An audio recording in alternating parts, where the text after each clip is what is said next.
Home athletes, happy Monday. Got a good workout for you today.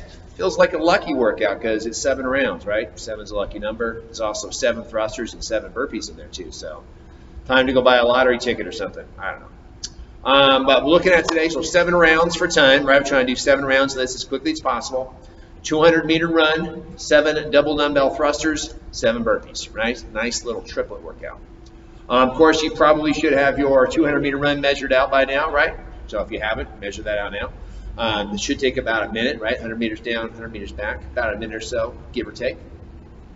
We're doing double dumbbell thrusters today, which, you know, these are flexible as far as what you use. You know, I have it written as using 2 dumbbells like this, but it could also be done with 1 dumbbell like this or 1 kettlebell or any kind of odd object. Movement pattern for the thrusters, of course, is a squat and a press, right? A full squat all the way down, then a full press overhead. The weights are held at the shoulders, right, to start. We send those hips back and down, full squat down here, and then drive up hard and press whatever weight you're using all the way overhead, and then repeat. Something I like to point out is very important is we bring the weights down to the shoulders first, we feel contact, then we start that next squat, right? We don't want to start the squat too early. So weights down, full squat, drive up, and press. Get the idea. And again, that could be a variety of weights. Not too heavy though today. We're supposed to be on the lighter side. Something that you know you can pick up and do 7 thrusters with unbroken every round. And then our burpees today, plain old garden variety burpees, right? We're looking to get chest and quads all the way down to the floor with a little jump at the top, hands up overhead, 7 reps. So it should be pretty quick.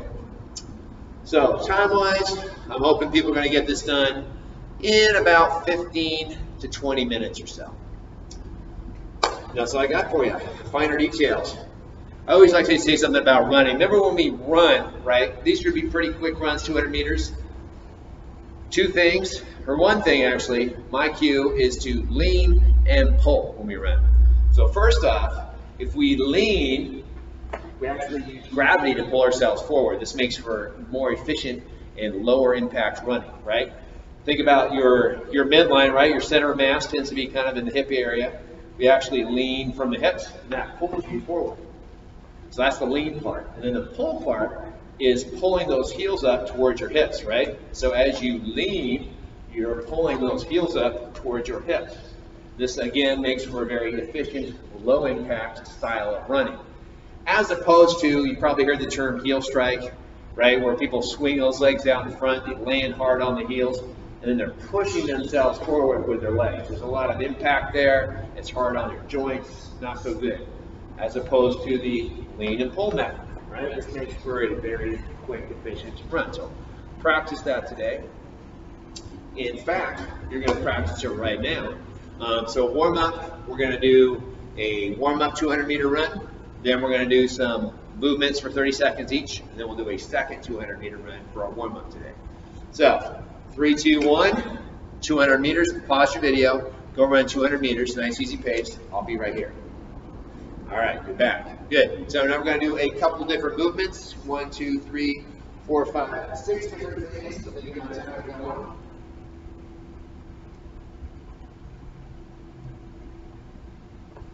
All right, 10 seconds on the clock. We're going to do air squats a few times in here. But we're going to start with Spider-Mans. So Spider-Mans, we're looking for a nice big lunge out. Drop those hips down towards the floor, right hips down. And we're switching sides every few seconds as you see fit. Other leg comes out, nice big deep lunge. Hips towards the floor.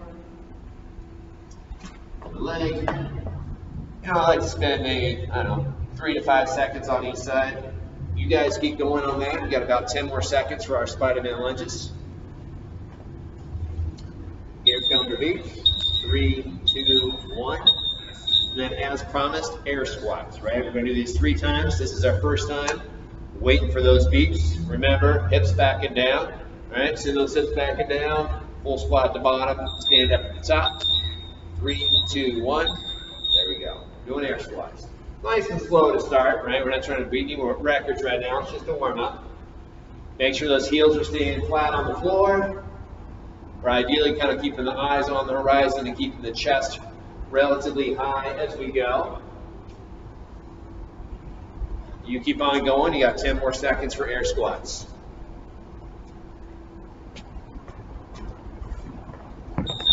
3, 2, 1. Mountain climbers will be next. We're going to go 30 seconds of mountain climbers. So what we're doing here is basically holding the plank position, right? Straight arms, and then we're pulling knee to elbow, right, for alternating sides. Then you go knee to elbow for 30 seconds, right here. And you can do these slower or faster. Either way, doesn't matter. Should feel that core working to maintain that plank position. We got 15 more seconds for mountain climbers.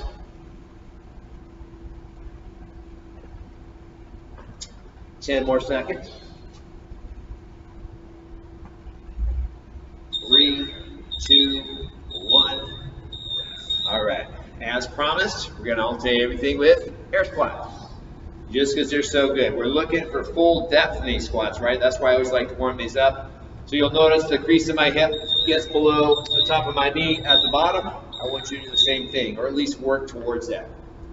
Ideally, every adult human being should be able to squat below parallel relatively easily.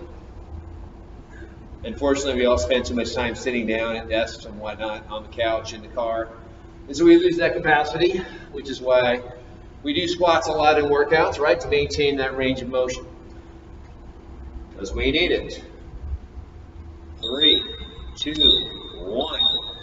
All right, we're going to do some frog hops now. We're doing some jumping today, right, in our burpees. So frog hops, we are sitting on the sits back and down. We're not doing a full squat. Just giving those knees a little bit of a bend. Touch the ground with your fingertips at the bottom. And hop, just like that. 3, 2, 1, go. Little hop.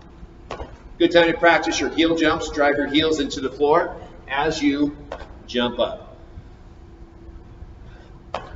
Whenever you're working out, whether it's CrossFit or whatever, some variation, it is really, really, really helpful to always drive your heels down into the floor.